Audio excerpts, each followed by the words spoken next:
Durante a nossa caminhada de vida cristã, muitas vezes surgem algumas indagações sobre a nossa fé. O professor Tarsus Licurgo vem agora responder a alguns desses questionamentos. Bom dia, nós vamos falar hoje sobre o que é apologética cristã.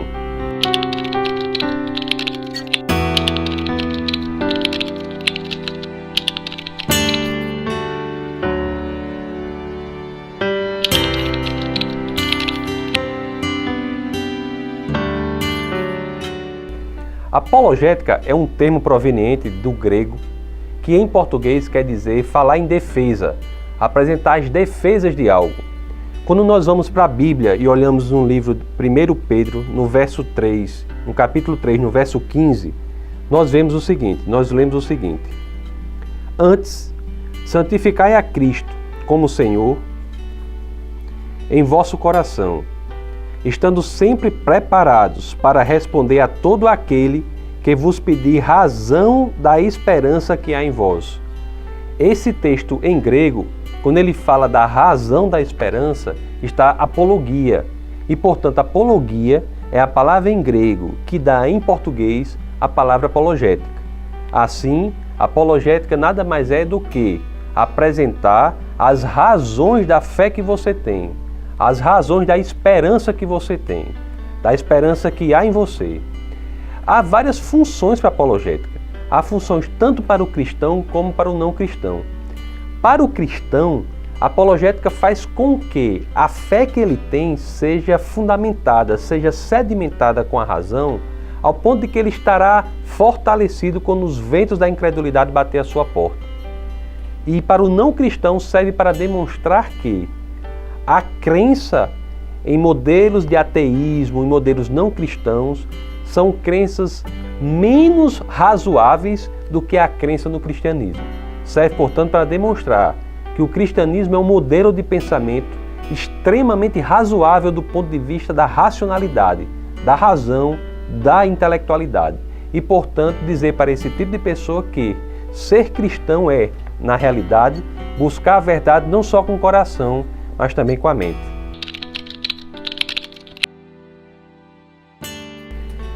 A Bíblia é uma coleção de 66 livros, escritos por cerca de 40 autores, num período de 1500 anos, 15 séculos.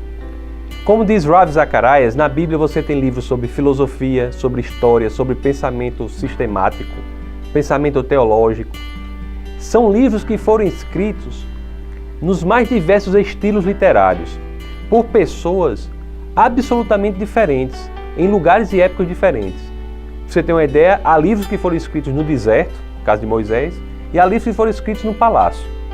Se você comparar esses 66 livros entre si, você verá que há discrepância absolutamente nenhuma. Não há uma só contradição nesses 66 livros da Bíblia que foram escritos em 1500 anos. Isso é um recorde absolutamente impressionante comparado com qualquer outro texto da Antiguidade. Além disso, se nós formos ver as quantidades de manuscritos da Bíblia que existem, que foram descobertos hoje, existentes na posse do ser humano, nós temos 5.686 manuscritos da segunda parte da Bíblia, que é o Novo Testamento. Em segundo lugar, em termos de número de manuscritos que existem, você tem o livro da Ilíada, de Homero, com 600 e poucos manuscritos. Por que é importante você ter tantos manuscritos descobertos? Porque nós vemos que, se alguém tiver posse de um desses manuscritos e alterar alguma coisa, aqueles outros 5.685 manuscritos existentes denunciarão a alteração que alguém eventualmente terá feito. A Bíblia é, sob qualquer critério que você estabelecer, campeão se comparado com qualquer obra produzida na Antiguidade. E por esses motivos e por muitos outros ainda, nós podemos dizer que é o livro mais confiável já produzido em toda a história.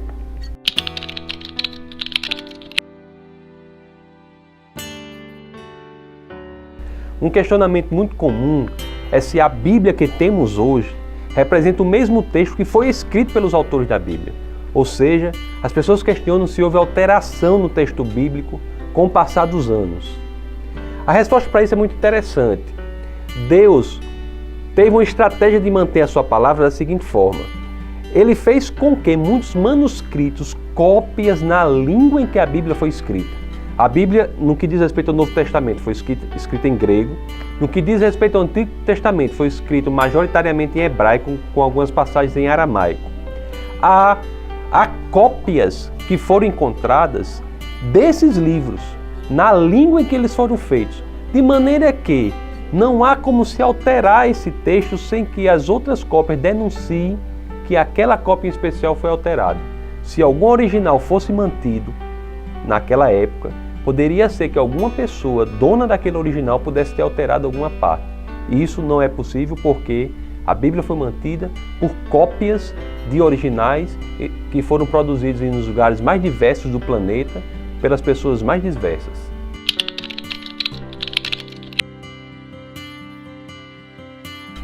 Existem 3 religiões monoteístas no mundo: o judaísmo, o cristianismo e o islamismo.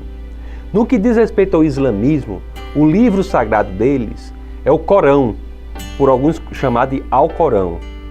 O Corão é um livro que tem certas peculiaridades. Diferentemente da Bíblia, que foi inspirada por Deus, para o Islã, o Corão foi ditado por Deus, palavra por palavra.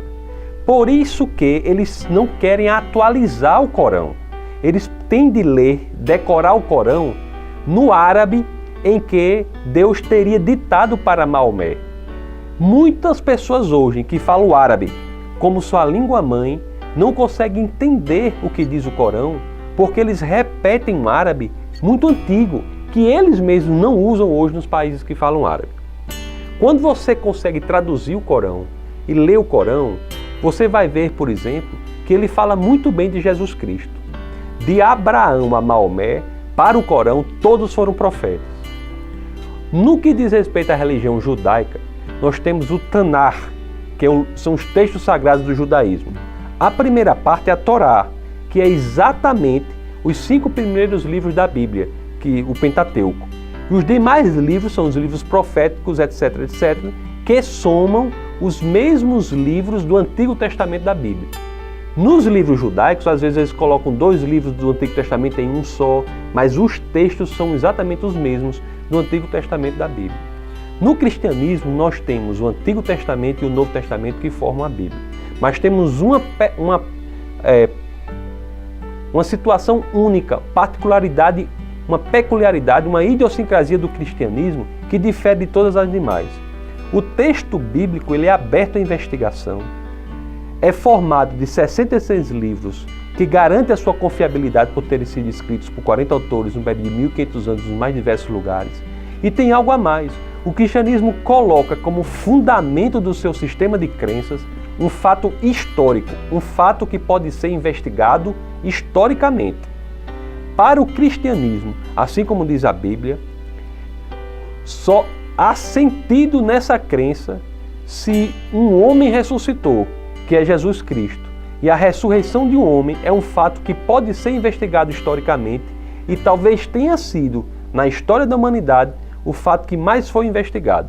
E toda a ciência leva a crer e leva a comprovar que aquele homem ressuscitou entre os mortos.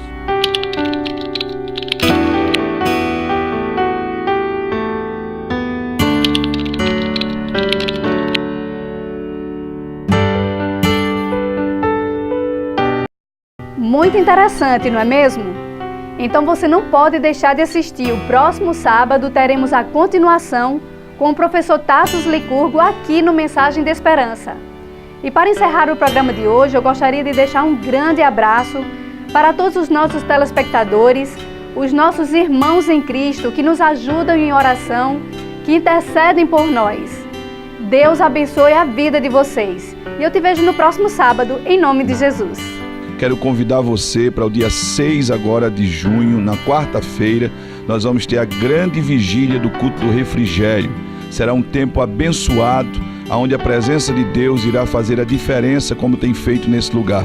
Você que está em casa, se organize, na quinta-feira é feriado, você pode passar a madrugada na presença do Senhor. Estará conosco a banda Geração de Cristo, pastor Paulo Sérgio, outros cantores convidados, muita gente. Chegue cedo, a partir das 10 horas, vamos estar aqui glorificando e exaltando o nome do Senhor. Você é nosso convidado e eu lhe espero na grande vigília do refrigério para a glória de Deus.